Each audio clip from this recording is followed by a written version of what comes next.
मुख्यमंत्री नीतीश कुमार की समृद्धि यात्रा का चौथा चरण संपन्न हो गया है। आज अंतिम दिन नीतीश कुमार गया जी और औरंगाबाद में रहे। गया जी के मायापुर में मुख्यमंत्री का मुख्य कार्यक्रम था, जहां से उन्होंने जिले को 744 करोड़ की योजनाओं की सौगात दी, जिसमें उद्घाटन और शिलान्यास शामिल है।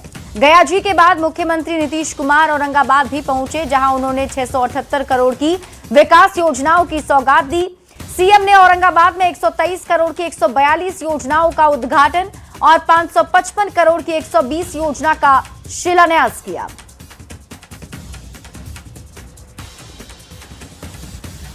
कि 24 नवंबर 2005 को पहली बार एनडीए की सरकार बनी थी और तब से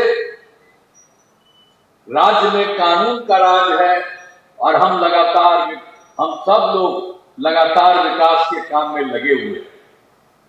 और हम लोगों का जब काम हुआ तो सब कुछ ठीक हुआ, लेकिन उसके पहले वाली जो सरकार थी, किस तरह का काम था, कितना गड़बड़ होता था, तो याद है ना पहले क्या स्थिति थी। पहले बहुत बुरा हाल था। लोग शाम के बाद घर से बाहर नहीं निकलते थे। इस सब को कह देता शाम में कि घरे में बंद रहिए, बाहर मत निकलिए। तो हम लोग तो भाई थे, अब दिल्ली में रहते थे और जब अपने इलाके में आते थे तो देखते थे कि सब का बंद रहता था। अब उसी में हम जाते थे तो दोनों हाथ से उसके घर पर करते थे, तब जाकर के उसमें से कुछ लोग आ जाता था। अब भला बताइए, ऐसा कभी है आज तक? किसी का घर बंद है?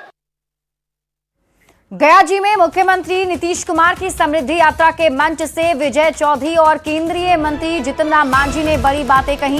राज्यसभा के लिए नीतीश कुमार के चुने जाने को लेकर जीतन राम मांझी ने कहा कि जो भी नीतीश कुमार के बाद नई सरकार का मुखिया बनेगा, उन्हें भी नीतीश कुमार की नीतियों के मुताबिक काम करना होगा, क्योंकि नीतीश कुमार ने विकास की जो लकीर खींची है उसे कोई और नहीं छू सकता है, और अगर कोई अलग नीति पर काम करना चाहेगा तो बिहार में उसका गुजारा नहीं होगा, यानी उसकी राजनीति नहीं चलेगी।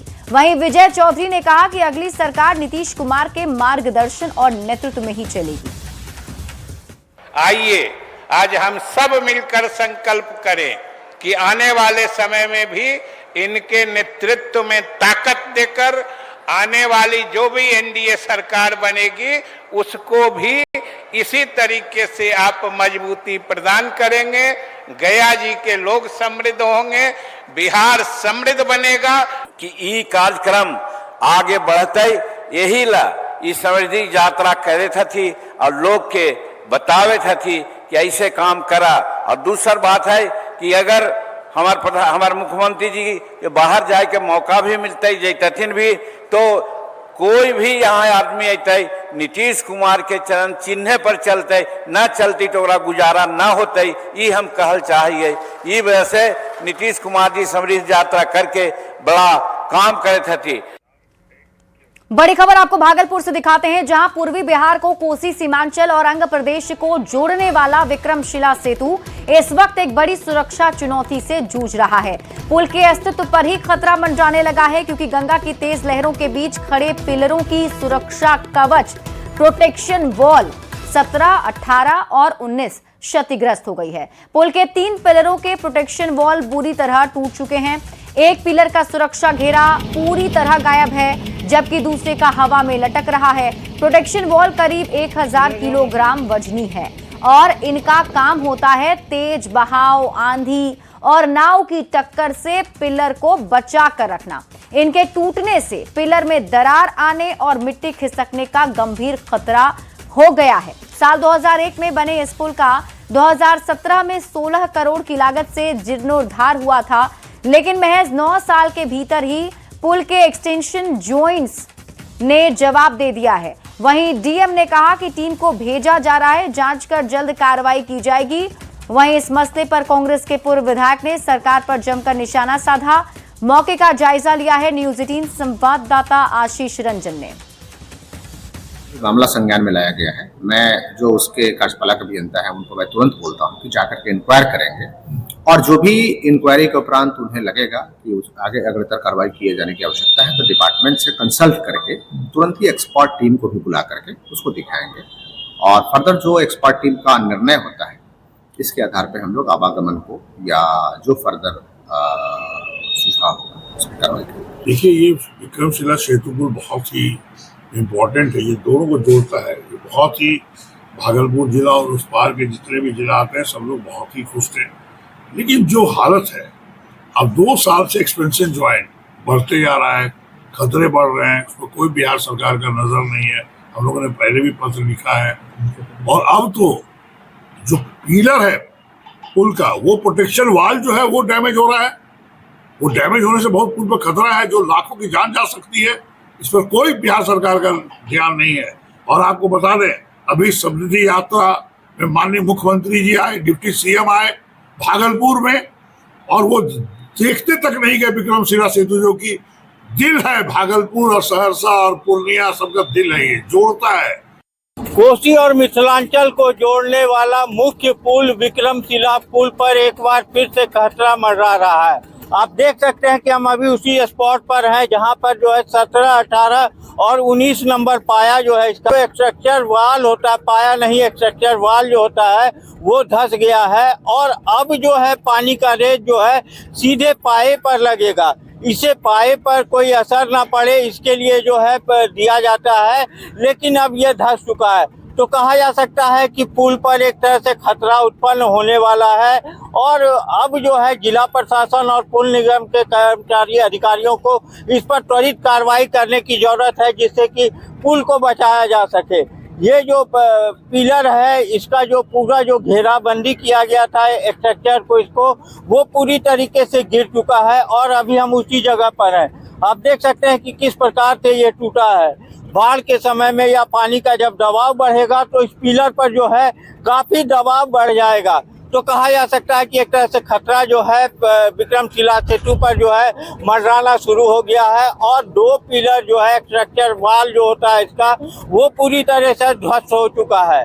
अब देखने वाली बात है कि पुल निर्माण निगम कंपनी जो है कब तक जो है इसको ठीक करने के लिए काम लगाती है। एक्सटेंशन जो था इसका, उसमें भी पहले कई बार दरार आ चुका था और उसको लेकर भी जो है अभी तक कोई मरम्मती का काम नहीं किया गया है।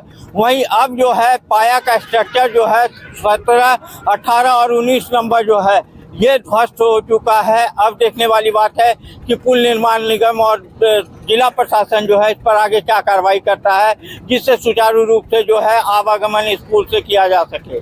आशीष रंजन, न्यूज 18 भागलपुर।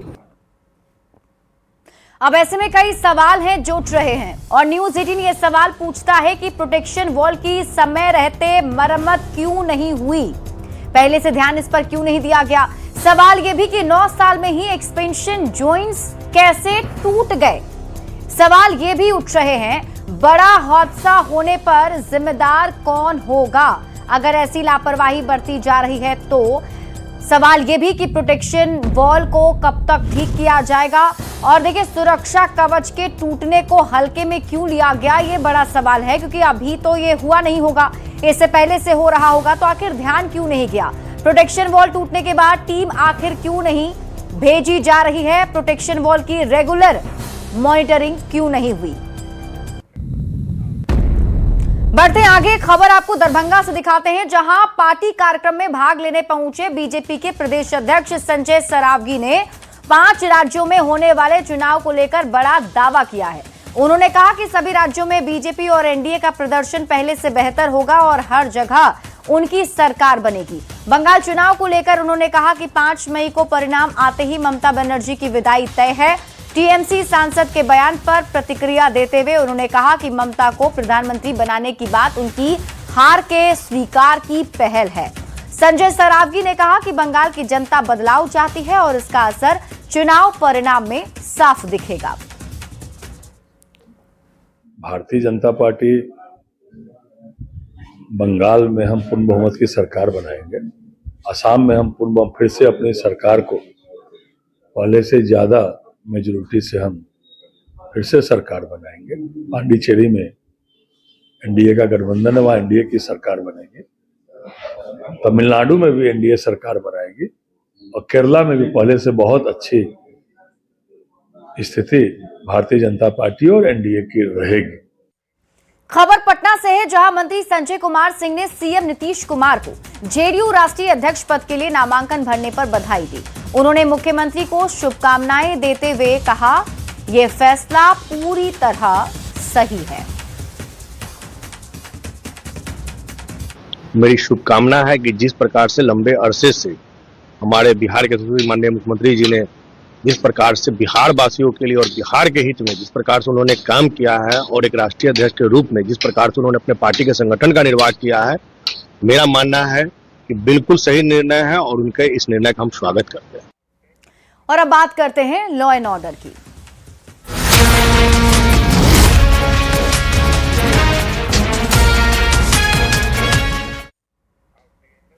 तो बिहार में अब प्राइमरी स्कूल की परीक्षाओं का पेपर भी लीक होता है। आर्थिक अपराध इकाई यानी कि ईओयू ने इसकी जानकारी दी है। ईओयू ने मामले में कार्रवाई करते हुए मुख्य आरोपी सरफराज शाहिद को गिरफ्तार कर लिया है। ईओयू के एसपी पंकज कुमार ने बताया कि सीतामढ़ी का युवक सरफराज शाहिद उर्फ जन्नत भैया क्लास 3 से लेकर 8 तक के प्रश्न पत्र को हल कर अपने यूट्यूब चैनल के जरिए छात्रों को उपलब्ध करवाता था और इसके एवज में क्यूआर कोड और यूपीआई के जरिए भुगतान लिया करता था। आरोपी के खिलाफ पहले भी एक केस दर्ज है था। ईओयू अब दोनों ही मामलों में कार्रवाई कर रही है।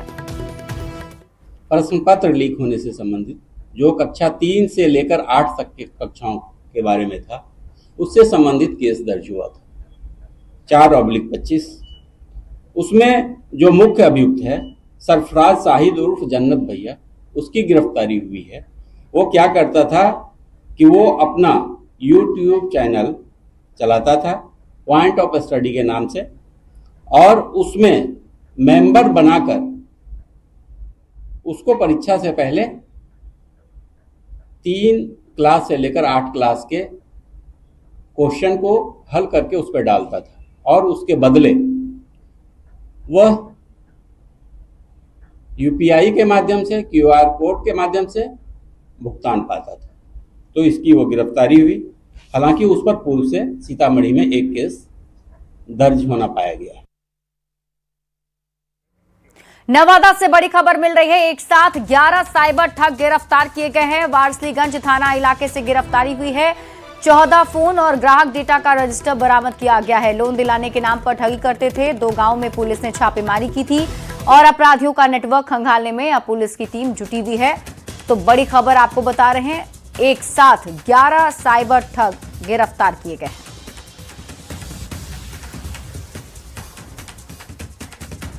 कटिहार से बड़ी खबर मिल रही है, जहां उत्पाद विभाग की टीम पर हमला हुआ है। कटिहार रेल जीआरपी ने हमला किया। दोनों पक्ष के बीच जमकर मारपीट हुई है। कटिहार स्टेशन में शराब मिलने की सूचना थी। रेड के लिए उत्पाद विभाग की टीम पहुंची थी। दोनों विभाग के पदाधिकारी मामले की जांच में जुट गए हैं और बताया जा रहा है कि दोनों ही विभाग के अधिकारियों के बीच ये देखिए झड़प हुआ है।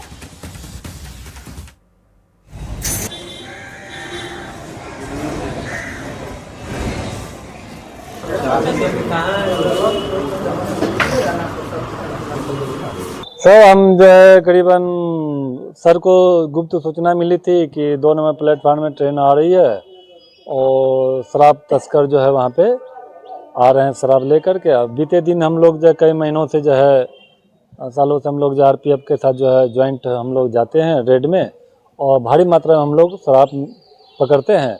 कल भी 61 लीटर पकड़े थे। आज भी हम लोग जो उससे भी ज़्यादा 100 लीटर के लमसम अनुमान है कि अच्छे सूचना थी कि जो हम लोग दारू पकड़े। पर डे 1-2 दिन पे अंदाजा में बीते कुछ महीने पहले क्या कोई 15 दिन पहले भी जब हम लोग हाटे बाजार के नीचे से ट्रेन के बोगी थे, दारू तस्कर तो नहीं पकड़ा, मैं दारू भारी मात्रा में पकड़ा है। कोडरमा से बड़ी खबर मिल रही है, जहां पुलिस हिरासत में आरोपी विजय यादव की मौत के मामले ने तूल पकड़ लिया है। परिजन और ग्रामीणों ने जयनगर थाने में बवाल मचाया है। पुलिस के ऊपर विजय यादव के साथ मारपीट का आरोप लग रहा है। बीती रात शराब के नशे में विजय यादव को पत्नी के साथ मारपीट करने के आरोप में थाना लाया गया था। आज सुबह आरोपी विजय के थाने में फांसी लगाकर आत्महत्या की खबर आई। घटना के विरोध में परिजन हंगामा कर रहे हैं। पुलिस कर्मियों पर कार्रवाई करने की मांग की जा रही है। तो इस वक्त की बड़ी खबर आपको कोडरमा से बता रहे हैं, जहां पर देखिए पुलिस हिरासत में व्यक्ति की मौत के बाद बवाल मचा हुआ है और ग्रामीणों की तरफ से हंगामा किया जा रहा है। बताया जा रहा है कि पुलिस हिरासत में आरोपी विजय यादव की मौत हो गई है। उसने खुदकुशी की फांसी लगाकर। हालांकि जो परिजन हैं और ग्रामीण हैं उन्होंने जमकर उत्पात मचाया है, बवाल काटा है। पुलिस के ऊपर विजय यादव के साथ मारपीट का आरोप ये ग्रामीण लगा रहे हैं। बीती रात शराब के नशे में विजय यादव को पत्नी के साथ मारपीट करने के आरोप में थाना लाया गया था। और रितेश लोहानी न्यूज़ 18 संवाददाता अधिक जानकारी के साथ जुड़ गए हैं। रितेश, क्या ताजा अपडेट? जी बता दें कि विजय यादव की मौत के बाद मामले ने सूल पकड़ लिया है, जहां एक और ग्रामीण और परिजन है जयनगर थाने में जमा होकर बवाल काट रहे हैं। वहीं लगातार उन लोगों की मांग है कि जो भी दोषी हैं पूरे घटना के पीछे उनको चिन्हित कर उनके ऊपर कठोर से कठोर कार्रवाई की जाए। तो साथ ही साथ बता दें इस घटना के बाद मौके पर डीएसपी मुख्यालय खुद तो कमान संभाले हुए हैं और वो खुद जयनगर थाने में मौजूद है। हालांकि फिलहाल तो ग्रामीणों और परिजनों को समझाने बुझाने का जो सिलसिला है वो लगातार जारी है, लेकिन ग्रामीणों में आक्रोश साफ देखा जा रहा है। जी बिल्कुल, ये तस्वीर भी हम दर्शकों को दिखा रहे हैं रितेश। इसमें जो तस्वीर में नजर आ रहा है, ग्रामीण जो है वो क्या थाने के अंदर हैं और पुलिस के साथ झड़प की भी खबर है। जी बिल्कुल, नोकझोंक का जो सिलसिला है वो जारी है। चूंकि लोग है तो बड़ी संख्या में थाने के बाहर जमा हुए थे, जिसके बाद वो लगातार तो थाने के अंदर प्रवेश करने की कोशिश कर रहे थे। हालांकि थाना स्तर नहीं बल्कि जिला पुलिस ने तो वहां कमान संभाल रखी है। अतिरिक्त पुलिस बल की भी वहां पे मौजूदगी देखी जा सकती है, जो लगातार ग्रामीणों को बाहर की ओर रख रहे हैं। और वहीं एक पक्ष है तो लगातार ग्रामीणों को और परिजनों को समझाने बुझाने का कार्य कर रहा है। हालांकि डीएसपी मुख्यालय ने भी बताया है कि पूरे मामले की जांच करने के बाद जो लोग भी दोषी पाए जाएंगे, चाहे वो पुलिसकर्मी हो या कोई भी हो, तो उन पर कठोर से कठोर कार्रवाई की आपको लगातार दे रहे हैं। जी ठीक है रितेश, आप इस खबर पर नजर बनाकर रखिए। शुक्रिया इस अपडेट के लिए। और आइए अब नजर डालते हैं देश दुनिया की खबरों पर।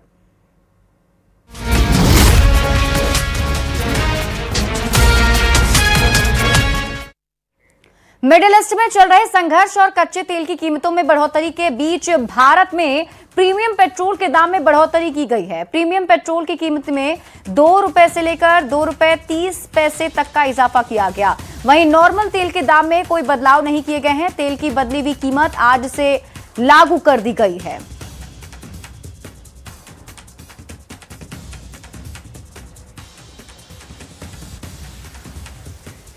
तो एक और जहां तेल कंपनियों ने देश में बिकने वाले प्रीमियम पेट्रोल की कीमतों में करीब 2 रुपए तक की बढ़ोतरी की है, तो वहीं दूसरी ओर ऑनलाइन फूड डिलीवरी भी महंगी हो गई है।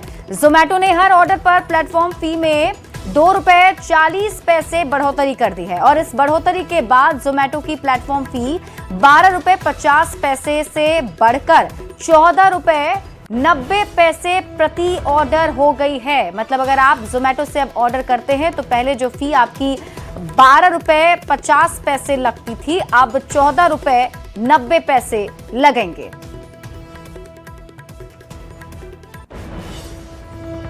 तो इस वक्त की बड़ी खबर आपको बता रहे हैं, फूड डिलीवरी चार्ज में बढ़ोतरी की गई है। जोमैटो की तरफ से अब ये बढ़ोतरी की गई है। ऑनलाइन ऑर्डर करने पर आपको ज्यादा पैसे खर्च करने पड़ेंगे। इजराइल के तेल अवीव में ईरान का मिसाइल अटैक की खबर है। ईरान ने तेल अवीव पर ताबड़तोड़ मिसाइलें दागी हैं।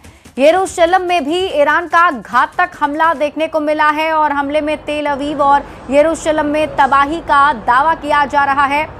तस्वीरें भी एक एक करके सामने आ रही हैं। तो देखिए, एक तरीके से ये जो युद्ध है वो काफी ज्यादा अब गहराता चला जा रहा है और ईरान की तरफ से लगातार वार इजराइल पर किए जा रहे हैं। इजराइल के तेल अवीव में ईरान का मिसाइल अटैक हुआ है। ईरान और इजराइल के बीच जारी युद्ध अब घातक होता जा रहा है। इजराइल के हाइफा में मौजूद बाजान ऑयल रिफाइनरी पर ईरान ने मिसाइल हमला किया, जिसके बाद वहां भीषण आग भड़क उठी है। हमले के तुरंत बाद रिफाइनरी से काले धुएं का गुबार आसमान में फैलता देखा गया। रिपोर्ट्स के मुताबिक इजराइल ने भी इस बात की पुष्टि की है कि ईरानी मिसाइल हाइफा की रिफाइनरी पर लगी है। और अब बात कारोबार से जुड़ी खबर की करते हैं।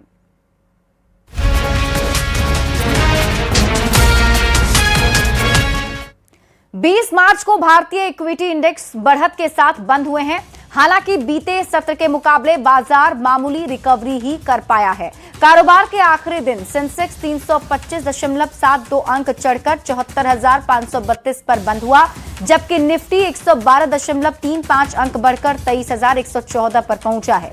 आज लगभग 2,330 शेयरों में बढ़त दर्ज की गई। 1,764 शेयर में गिरावट आई और 152 शेयर में कोई बदलाव नहीं हुआ।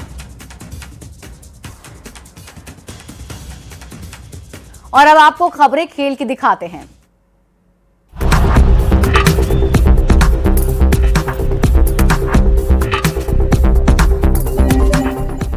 इंडियन प्रीमियर लीग आईपीएल 2026 की शुरुआत से पहले सनराइजर्स हैदराबाद को एक और बड़ा झटका लगा है। पैट कमिंस के बाद ऑस्ट्रेलिया के उभरते हुए seam bowling allrounder Jack Edwards पैर की चोट के कारण पूरे टूर्नामेंट से बाहर हो गए हैं।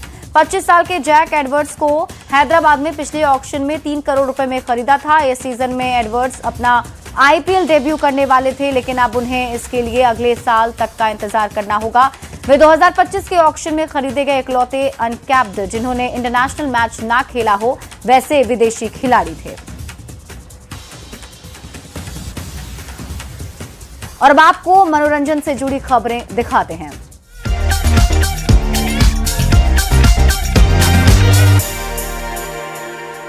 तो रणवीर सिंह और आदित्य की फिल्म धुरंधर 2 द रिवेंज ने रिलीज के महज 2 दिनों में बॉक्स ऑफिस पर तहलका मचा दिया है। 19 मार्च को रिलीज हुई इस स्पाई एक्शन सीक्वल ने पेड प्रीव्यू शो से ही रिकॉर्ड तोड़ कमाई कर ली है। 18 मार्च को हुए पेड प्रीव्यू में फिल्म ने भारत में 12,292 शोज पर 72.71 करोड़ रुपए का ग्रॉस कलेक्शन किया है, जबकि नेट कलेक्शन 44 करोड़ रुपए रहा। यह आंकड़ा भारतीय सिनेमा के इतिहास में सबसे बड़ा प्रीमियर रिकॉर्ड है और अब धुरंधर 2 ने बॉक्स ऑफिस पर डबल सेंचुरी भी जमा दी है।